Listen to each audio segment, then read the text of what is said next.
You know what they say, when you love something so much, it can hurt you? That happened to me when I was playing Monster Hunter Wilds over the weekend.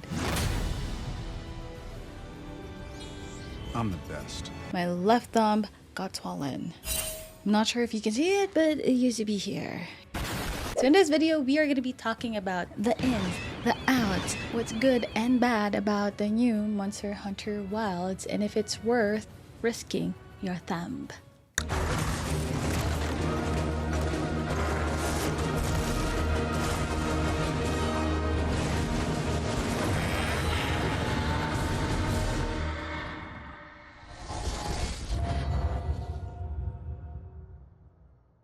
Okay, so first thing you gotta know about the new Monster Hunter Wilds is that it's a successful mix of Monster Hunter Worlds and Rise. And the obvious point there is the use of Sacred. And another good thing to point out about this game, this new game, is that there is a story. And the story has an impact. And if you're an old fan of Monster Hunter like me, you know for a fact that they don't really excel on that area. Right? Okay. It's like the usual flow would be, "Hey Hunter, help us. There is a monster over there. Please kill it for us and you will have the victory." What the hell is even that? And that usually happens, and after you killing the monster, that's it, and everybody celebrates. You know, it's like doing something without a purpose. This time it's different. This time the game has a heart or a story, and there are NPCs that you would start caring about, and you know about them, you know their names, and it's not just Handler anymore. Now it's called Alma. Now it's called Alma. And Alma is the one giving you the orders, which for me is like, wow. I have to say, we have to wait for her go signal, and then that's it, boom, we jump. It's not bad, okay? It's just weird. That she be serving authorization, you know, in times of crisis. But yeah, I love Alma. And then we also have Olivia. People might call her Olivia, but she be fighting like a Brienne of Tarth. Yeah, you get what I mean? Brienne of Tarth. You know her? You're always Brienne of Tarth. Apart from the NPCs having the names, the characters, and the body, like Gemma and her perfection, I mean, do we really have to talk about her? Or do we just have to look at her perfection and stare at her like there is no tomorrow? We also have a special guest, and his name is Chadley. Yeah, Chadley. Eric? That guy? It's not Eric. He's Chadley, guys. Oh my god. And he's here to give us tasks again. Oh my god, it's so hot here. It's hot. And then also we have Nata. So Nata, I'm sorry, but Nata, I'm not really a huge fan at first. I have a mixed feelings about him at first. Like, okay, I get that you're a little boy who's trying to figure out his life, what's happening with his village and his history, yada yada. But at the same time, for me, it's a bit off that he would like attach himself to an event. Like, for example, there's a thing that does a thing. I don't want to spoil, okay? I don't want to spoil. I'm trying my best to give you guys some information without spoiling anything. But yeah, for example, Nata. Let's say he encounters a problem and he interprets it the right way. Like, okay, he identifies the problem really well. But then, that problem, he embodies it. He takes it in and make his own problem. Which is sometimes, yes, it's good. But at this point, like, with all of the stories, with all of the people that we're meeting, all of the cultures, the history, and all of that, we get this feeling of urgency that we need to protect them. That we need to be there to slay all of the monsters, save the villagers, save them from those nasty looking monsters that has chains as wings. I don't know, yeah, if you encountered him, and he's so scary, but yeah, you get me. So you have that purpose in your life that you want to protect them from all the monsters and discover more. And it's not like the other titles that gives you some bullshit story. I'm sorry. I love Monster Hunter, okay?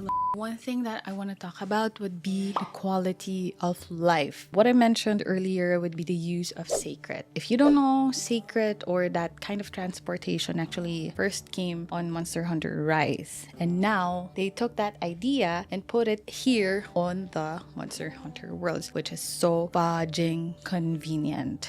if you don't know, when you try and ride Sacred, you have the option to hit the auto Sacred. What do you call it? Auto thing. That thing. I don't know. It's just the up button where you let Sacred follow the scent and he goes directly to your chosen location. Okay, so once that you are riding Sacred, you can actually do so many other things like restock your items, heal, or whatever that you want to do, like use up some potions, or you can sharpen your weapon, or you can change your weapon into a secondary one, which is another thing to point out that it's so great to have a secondary weapon. Like for me, for example, I'm using dual blade, and my god, it's such a fun weapon to use. Can I just say, whoever invented and thought of the dual blade, my gosh.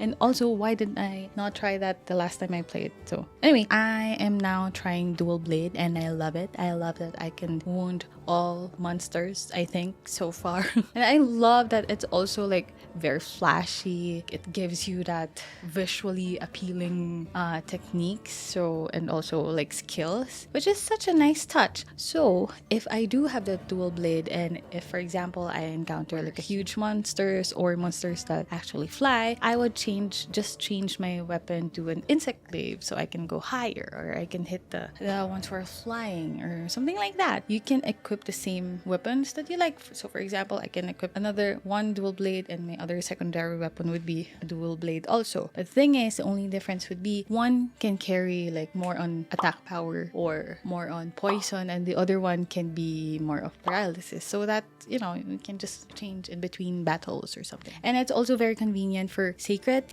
That little monster has saved me so many times. Whenever I get that almost one hit kill and I have this little tiny life left, I would just call on Sacred and he would grab me and take me out of the scene, and I can heal and jump in right back to the battle. And also, one thing to note is that while you're in Sacred, you can actually easily loot anything around you or gather the items around you. Like for example, me, I would just hit L2 and then circle, or L2 and then up or down arrows, which that means that I can, like for example, this is the screen here. If you press on L2 and you press it up and down, you're gonna have like an option to choose from which of the following items around you that you want to get, and O to actually gather them. So it's such a super duper convenient. And also, we noticed that it's easier to gather materials now, or it's not that too demanding. Like the game is more generous now than before, because the desire sensor. What they say about desire sensor is, for example, if you're trying to build like an entire armor, in order to do that you need one ingredient left, and the game will never ever give it to you until you reach, I don't know, HR99. I don't know, but you're not gonna get it right away. Now we notice that it's easier to craft more items, easier to gather, which is so convenient. And I must say, it would be really good for more beginners or more people who want to try out Monster Hunter. It wouldn't be that hard for them to adjust and see if they can get on with the other old players. Okay, so right now, since the launch, there are still some updates that old timers like me are still waiting. So one of that would be the cooking cats. Yes, that's the number one thing that people are looking for right now. The cats are nowhere to be found. We don't know where they are. Where you guys at? They say that they're still gathering, but I'm not sure. So I hope that and pray that during the next updates that they're gonna be here, or what, they're gonna be serving us with some really good feline dishes. And also Poogie, okay, I have a great news for you. Poogie is around, and you're gonna be seeing him or her, whatever that pig is.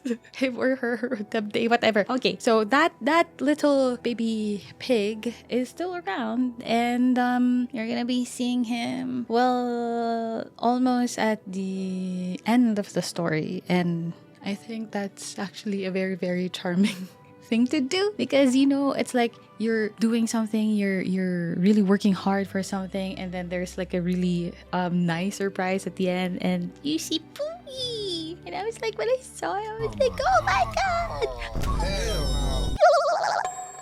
I'm so happy.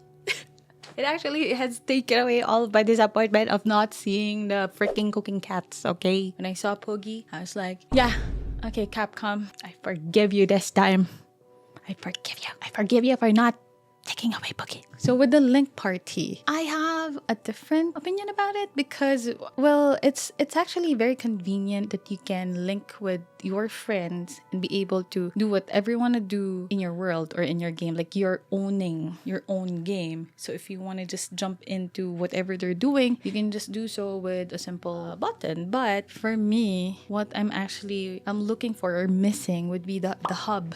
I don't know where the hub is. And also, there's going to be a lot of updates. So maybe that's the time that we can see the hub. There's also a comeback of some monsters. Blangonga, Kongalala, and Yankutku. So good job. There is also a forest here, but it's not as dense as the ancient forest, which is, oh my god, such a great relief. You don't know how many times I've been lost in that forest and how many times I almost quit the game because I couldn't find where the freaking vines are and the exit. Okay, so yeah, that's it. So I hope you had fun and enjoyed this video. We actually have more thoughts about the game, and it would take so long and much more detailed, and it would take more days. So we just wanted to let this out and let you guys know about the updates and what we think about this game, which we strongly recommend that you guys buy it and enjoy. If you're a newbie or if you're a new guy who's trying out this game and thinking about trying out this game,